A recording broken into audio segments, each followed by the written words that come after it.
Asia কাপের মাঠের খেলা নিয়ন্ত্রণে ছিলেন বাংলাদেশের দুই আম্পায়ার মাসুদুর রহমান মুকুল ও গাজী সোহেল। প্রেসার মোমেন্ট সামলে দুজনে করিয়েছেন প্রশংসা। তবে সঠিক সিদ্ধান্ত দেওয়ার ক্ষেত্রে মুকুল ছিলেন এগিয়ে। গোটা এশিয়া কাপে ডিআরএস এর সবচেয়ে বেশি নির্ভুল সিদ্ধান্ত দিয়েছেন তিনি।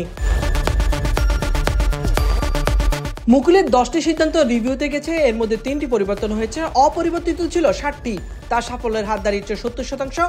আফগানিস্তানের ইজ্জতুল্লাহ সাফিও একই হারে সফল হয়েছেন। তার 10টি সিদ্ধান্তের মধ্যে 3টি পরিবর্তিত হয়েছে, 7টি ছিল সঠিক।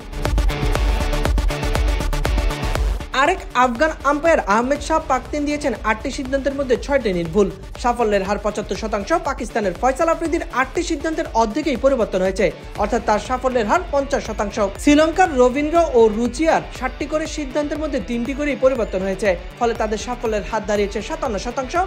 পাকিস্তানের আসিফ ইয়াকুবের 6টি সিদ্ধান্তের মধ্যে 5টি ছিল নির্ভুল, অ্যাকুরেসি হার 83%।